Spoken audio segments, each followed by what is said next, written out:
Hey guys, today we're going to talk about vitamin B deficiency, okay? This is actually way more common than you might think. The problem is when you do testing on this, a lot of times it won't show up in the blood because the problem or the defect is in the enzyme that allows B1 to work. And just if you wanted to get it tested, the enzyme you would get tested for would be trans-ketolase.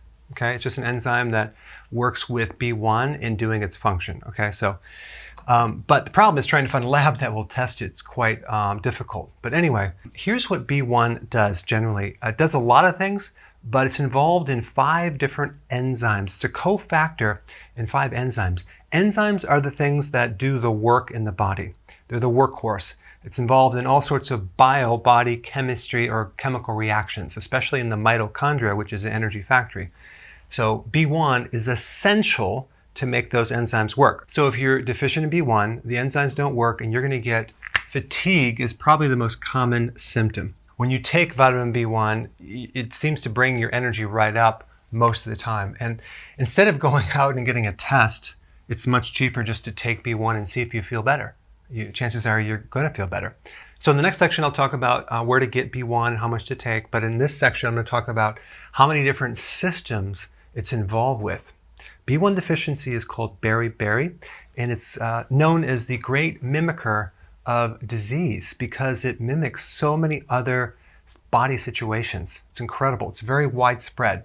I think probably if you are pre-diabetic, if you have insulin resistance, if you're a diabetic, you have a B1 deficiency. If you drink alcohol on a regular basis, you probably have a B1 deficiency. If you have a high carbohydrate diet, you probably have a B1 deficiency because that's how you develop a B1 deficiency. So you definitely need B1 when you actually digest carbohydrates. So too many refined carbs are going to deplete that.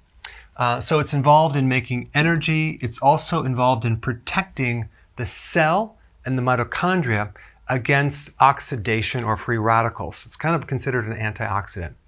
It also protects the cell against glycation, which is basically when you combine a sugar with a protein or a sugar with a fat, it develops like sticky protein. It also protects you against developing amyloid plaquing in the brain. That's what you see in Alzheimer's. So it's kind of like a protein that clogs up the brain's neural function. There's an incredible book by Dr. Derek Longsdale, MD. I got the Kindle book. It was like $79, very expensive, well worth it. I could not stop reading it. Fascinating. Now, the first system I'm going to talk about is the cardiovascular and respiratory system. These are some of the symptoms that you can develop if you're B1 deficient. An enlarged heart, because the heart has to work harder. And then what happens is the heart gets bigger and bigger. Increased pulse rate. Edema, usually in the lower ankles and things. So you press your lower ankle and you get this indentation. You see that a lot in diabetics. Microvascular damage. Your nerves need a blood supply. So if you're deficient in B1, you're going to starve the food supply to the nervous system. That's why you see something called peripheral neuropathy, tingling, burning, and numbness and pain in your fingertips or the bottom of your feet. Okay, so now let's go to the digestive system. You'll feel a full sensation in your stomach, like you're always kind of stuffed. You can get constipated. Gastroparesis. Now, what is that? That's a condition where your digestive system is very sluggish. Food's going through very, very slow. GERD, which is kind of like the valve on the top of the stomach doesn't close and you get acid that comes up through this way. Now, these two conditions really come from low stomach acids, hydrochloric acid. And so vitamin B1 deficiency will create a situation where you have a lower HCl, hydrochloric acid, thereby causing a sluggishness in the digestive system and causing GERD because it takes an acid stomach to keep that valve closed. Okay, so you can see that it's just so widespread. It just goes way over here and it goes way over here. And then the nervous system, we talked about peripheral neuropathy, but just neuritis in general. Any type of nerve pain or nerve damage that's occurring, B1 is very intimately involved in that. Okay, vertigo, which is kind of a dizziness when you actually stand up too fast, or even when you're standing and you feel like you're on a ship. That could be coming from a B1 deficiency. And then it affects something called the autonomic nervous system. This is like the combination between the sympathetic nervous system and the parasympathetic nervous system. And these are the two systems that work on automatic. So they do a lot of different things. So you can imagine how many different symptoms can occur from a problem within this system. It's very widespread. Lack of tears, okay? Excessive sweating or no sweating, okay? A lot of people have that and they don't really know what it is, and it's hard to find the cause of that, but usually it's a B1 deficiency. Anxiety, especially nervous tension, can't relax, excessive thinking, brain fog, exercise intolerance. I mean, how many people have a resistance to exercise, right? They just don't feel like they have the energy to exercise. B1. Insomnia, you can't sleep. A condition called POTS. POTS is a condition where your ability to adapt to gravity and positional change is like completely ruined because the autonomic nervous system, especially the sympathetic nervous system, is dysfunctional. So when you stand up, the blood flow does not keep up into the brain and you just get dizzy all the time. So you basically have to lay around all day. You can't quite get up and down without feeling dizzy. So these people absolutely positively should never go on a roller coaster because that would really mess them up. But this is a B1 deficiency. Fascinating. Sleep apnea, because the nerves that are affected in the brainstem control the respiratory centers. So if those are not working because there's not enough B1, you can have problems breathing, and even just breathing in general is going to be a problem. Like you're going to feel like you can't get enough air. And that's for not just for this reason, there's a couple other ones we'll get to. Panic attacks, B1 deficiency. Nightmares at night, classic B1 deficiency. Lack of stamina, just, especially when you're exercising, you don't feel like you want to exercise because you just run out of gas real fast. Why? Because B1 is intimately involved in 5 enzymes in your mitochondria. So if those enzymes aren't working, your mitochondria is tired. And all the different autoimmune diseases usually have a common symptom of fatigue. That's usually the B1. So if you have Hashimoto's or MS and you're tired, take some B1 and see if you don't just feel a lot better. A buildup of lactic acid. See, B1 helps get rid of lactic acid, which is a byproduct of something in your metabolism in the mitochondria. So if you don't have B1, you can't clear it out. So you build up lactic acid. You get this condition called lactic acidosis. So you see that in restless leg syndrome. You see that too in people that have problems breathing. If you're a diabetic, for example, and you're taking metformin, one of the side effects is lactic acidosis. That's why they actually have a black label, which is a more severe label that it can cause this condition. Well, the reason why it causes that condition is because one of the side effects of metformin is a B1 deficiency. Make sense? So you can't get rid of the lactic acid, so it builds up and you start becoming more acidic, and then you have breathing problems. Recurrent ear infections. Interesting. You have a problem with excess estrogen. The worst type of estrogen you can have too much of is estradiol.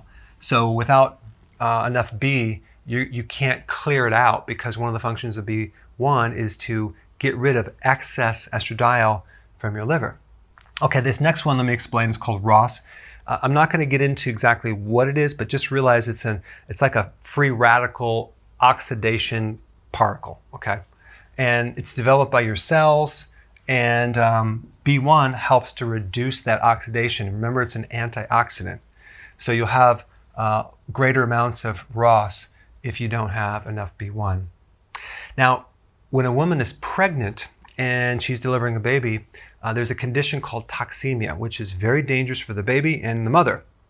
The organs start becoming toxic, and the heart becomes a problem, the kidneys become an issue, high blood pressure, and even it's life-threatening as well.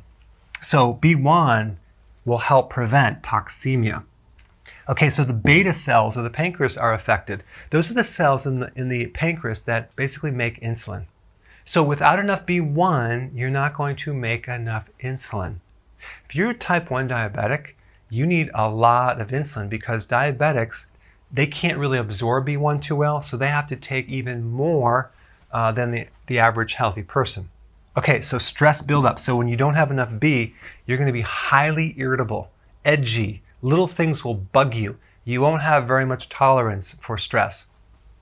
And a condition called SIDS, sudden infant death syndrome.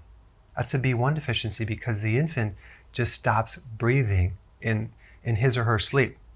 It's B1 because of the B1 effect of the respiratory centers. Okay, so let's go to the next part. Okay, so now why would you be deficient? Okay, mainly sugar, refined sugar, empty calories. If you take two diabetics, okay, and they're both consuming sugar, and one is deficient in B1 but the other one's not, this diabetic will experience a lot of the complications of diabetes. This one will experience a lot less. So B1 helps prevent the damage, or at least the complications or the symptoms from high sugar. Okay? Carbs in general, because the more carbs you consume, the more B1 you need to metabolize those carbs. White rice, and this is a carb, but I wanted to put this there because it's really how they discovered beriberi, white rice, and all the B vitamins are on the hull. Okay, so when you actually take the hull out, so brown rice has the hull, so they take it out, and then you have this just pure carbohydrate white rice, and then you consume that, and you create a vitamin B1 deficiency. That's why if you actually consume rice hulls, you would get B1 from that. But this is the waste product of the white rice. Alcohol, that depletes B1 big time. Also heat, like in pasteurization or cooking food, you're going to destroy B1. Aging, the older you are, the lower B1 you're going to have. All right, diabetes, okay, so diabetics are nearly always deficient in B1. That's because B1 is intimately involved in the cell that makes insulin, okay? So if we have a problem with that, then we're going to actually have a deficiency. Something called polyphenols, that would be coffee, tea, and wine. So if you consume a lot of coffee or tea, don't be surprised if you end up with a B1 deficiency. Especially if you get that jittery, if you drink a lot of coffee and you feel that jittery, that feeling, you just take some B1, it goes away within about 4 minutes. Okay, gastric bypass. You're going to have a deficiency of B1 simply because they're taking out the first part of the small intestine. Well, guess where B1 is absorbed? The first part of the small intestine. If you had a gastric bypass, I would recommend taking more B1 to somehow get it absorbed. Okay, sulfites can create also a B1 deficiency, and also raw fish. If you have liver damage, you're not going to be able to absorb the B1 as well. Antacids and antibiotics also deplete vitamin B1. Caffeine will deplete it. And if you don't have enough stomach acid, you also will not be able to absorb B1. But it also takes B1 to actually help you make stomach acid. So it's kind of like it goes back and forth. Vaccinations can trigger a B1 deficiency and give the person POTS. Okay? There's a certain vaccine, I'm not going to get into it too much, but you can look it up. You'll find a lot of data on it, but vaccinations will deplete your B1. Now, the foods that are high in B1 would be liver, yeast, both baker's yeast and nutritional yeast. I like the nutritional yeast a little bit better because the taste of baker's yeast is not that great, and also it's hard to find the quality. Now, as far as the source of B1, I like the nutritional yeast, unfortified. I'm not opposed to you taking B1 by itself, even if it's synthetic, as long as you take either a natural source of B vitamins with it, or if you just take nutritional yeast with it, because anytime you take like one single vitamin over a long period of time, it could deplete or throw out of balance the other factors, because vitamin B is a complex. It has a lot of different vitamins. Pork is high in B1. Eggs, fish, sunflower seeds, rice hulls, squash, asparagus, and seafood. Okay? And again, if you wanted to know the test that will determine if you're B1 deficiency, transketolase. Okay? That's the name of it. It's hard to find a lab that will do that on you. Tender calves, that's a good way to pick it up. If you reach down and you grab your calf and it's real tender, you could have a B1 deficiency. And increased effort to exercise. So it really takes a tremendous amount of effort to start exercise. So you just don't have that get up and go mojo, okay? And then take some B1. And then if you feel better and all of a sudden now you can exercise, then you're good to go. Personally, when I exercise, I take B1. I might take like 100 milligrams but then I'll take some nutritional yeast at the same time, and I'll go exercise on my bike. And I notice when I take the B1, I can go a lot further. In fact, I probably can double the workout, and I just feel like my body just has to exercise. It's very interesting. And that's basically kicking in that mitochondria. Benfotiamine, okay? That's a fat-soluble version of B1. It is synthetic. However, there hasn't been any side effects known when they study this. So I think this is totally fine. But again, make sure you take your nutritional yeast with it just to make sure you have the whole balance.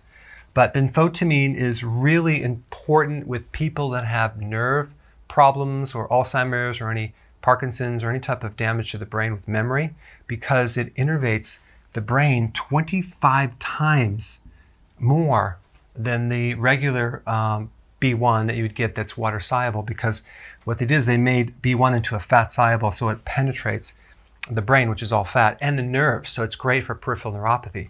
So if you were going to take benfotiamine, I would just take 4 tablets, or I think they come in capsules, just through the day, and you're probably going to see some great results, especially if someone has Alzheimer's or Parkinson's or memory problems.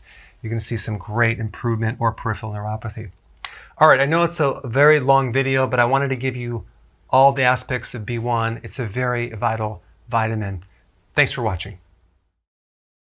So I want to know about what you think about this video. So please comment below and tell me what you think.